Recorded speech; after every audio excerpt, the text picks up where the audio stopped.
Você já reparou como crianças têm o poder de transformar qualquer coisa em um universo totalmente novo? Uma simples caixa de papelão vira um castelo, uma nave espacial ou um esconderijo secreto. Mas em algum momento esse brilho vai se apagando.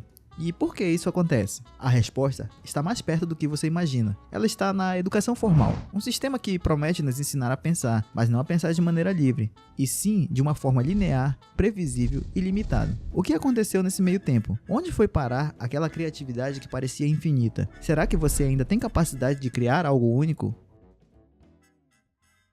O modelo de educação que conhecemos hoje não surgiu para incentivar a criatividade ou a inovação.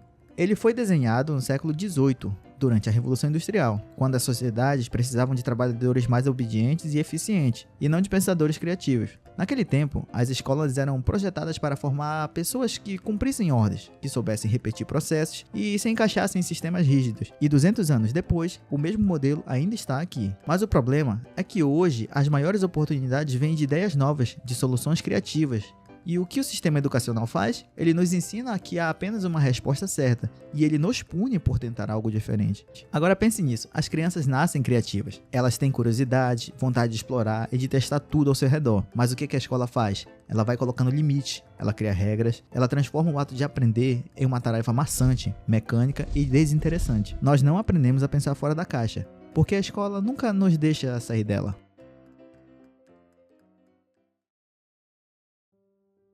A questão vai muito além de uma simples crítica ao sistema educacional. Pense por um momento, por que tantas pessoas têm medo de errar?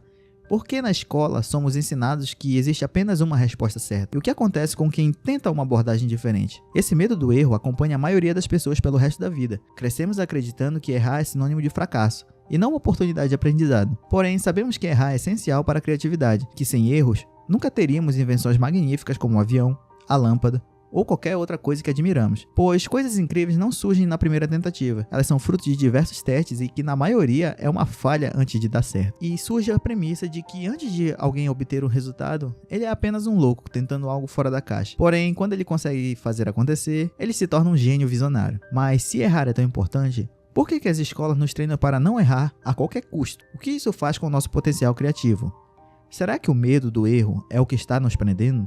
Será que é possível recuperar a criatividade que a escola nos ensinou a sufocar? Antes de respondermos essas perguntas, precisamos entender o que realmente acontece dentro das salas de aula.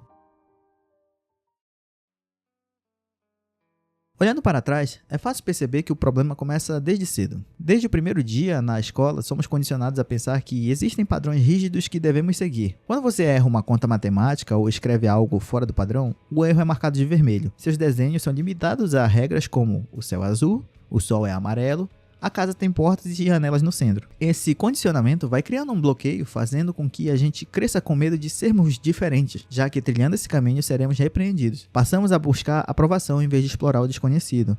O que era um mundo cheio de possibilidades vira um caminho estreito e previsível. O problema é que a criatividade não pode existir sem a liberdade, e liberdade envolve correr riscos, fazer perguntas, explorar novas ideias, tudo que o sistema educacional evita. Mas há esperança.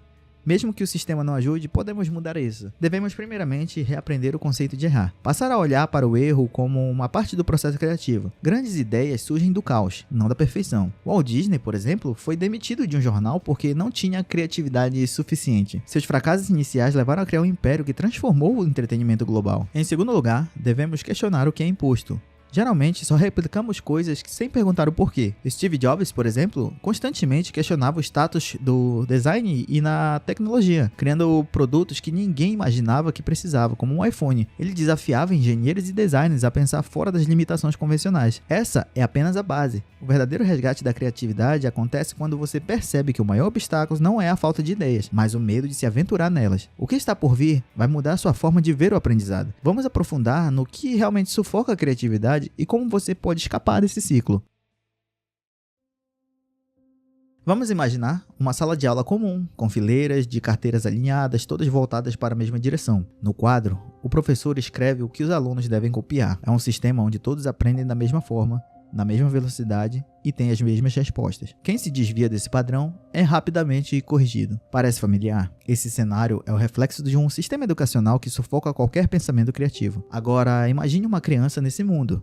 Ela é curiosa, adora desenhar, faz perguntas inusitadas que muitas vezes deixam os adultos sem resposta. Certo dia, durante uma aula de ciências, ela levanta a mão e pergunta: por que o céu é azul e não verde? Uma pergunta simples, mas que saiu do roteiro da aula. O professor, em vez de encorajar a curiosidade, responde de maneira impaciente: não temos tempo para isso agora. Anote o que está no quadro e pare de interromper. Ela abaixa a mão e seu sorriso desaparece. Essa cena não é incomum. Milhares de crianças pelo mundo aprendem que fazer perguntas não é bem-vindo. Elas passam a repetir respostas, memorizar fórmulas e aos poucos perdem a vontade de explorar o mundo ao seu redor. Mas a história poderia ser diferente. Vamos olhar para outro exemplo: o jovem Albert Einstein. Quando criança, ele era visto como lento pelos professores, porque fazia muitas perguntas e tinha dificuldade em se encaixar no modelo tradicional de ensino. Um dia, em casa, ele perguntou ao seu pai: o que acontece se eu correr ao lado de um feixe de luz? Essa pergunta mudou sua vida. Foi o ponto de partida para sua teoria da relatividade, que desafiou as bases da física tradicional. Se Einstein tivesse aceitado o sistema educacional como estava, será que teria transformado o mundo? E isso não se limita aos gênios. A criatividade está dentro de todos nós, esperando a oportunidade para florescer. No entanto,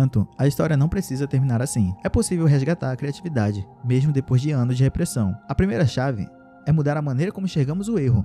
Em vez de puni-lo, devemos vê-lo como um trampolim para o aprendizado. Grandes ideias não surgem de respostas certas. Elas nascem das tentativas erradas, das falhas, dos riscos. Pense em Walt Disney. Ele foi demitido de um jornal por falta de criatividade. Imagine o impacto desse acontecimento. Mas ele não deixou o erro definir o seu destino. Ele usou isso como combustível, criando um império que continua a inspirar gerações. Assim como Disney, todas as crianças também podem redescobrir sua criatividade. Mas para isso, elas precisam questionar o sistema que a moldou. Se um dia um professor ou um chefe disser: isso não pode ser feito assim, ela deve ter coragem de perguntar. Afinal, é nesse ato de questionar que a verdadeira inovação começa.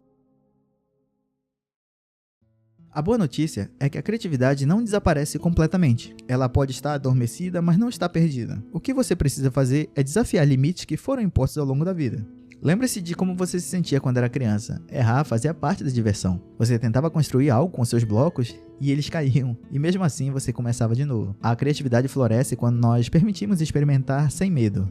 Aprender não precisa ser chato e mecânico, mas eu ressalto que coisas chatas também são necessárias. Nem tudo é diversão, mas até mesmo em projetos criativos vão ter maneiras de superar esses problemas, sem seguir exatamente um roteiro imposto. Envolva-se em projetos criativos, cursos experimentais ou até mesmo hobbies que você abandonou. O simples ato de criar sem um objetivo fixo pode reativar sua imaginação. Agora, você entende como o sistema educacional moldou sua maneira de pensar. Cabe a você decidir se vai continuar no piloto automático, seguindo regras impostas, ou vai escolher resgatar o que sempre foi seu. A criatividade é como um músculo. Quanto mais você pratica, mais forte ela fica. Mas também é delicada. Se negligenciada, pode desaparecer sob pressões de um sistema que valoriza conformidade acima de tudo. A escola pode ter te ensinado a se encaixar, mas a vida precisa que você se destaque. A criatividade não é um luxo. É uma habilidade essencial para resolver problemas, para inovar e para encontrar soluções únicas em um mundo que muda tão rápido. Agora, imagine o impacto da criatividade em outros aspectos da sua vida.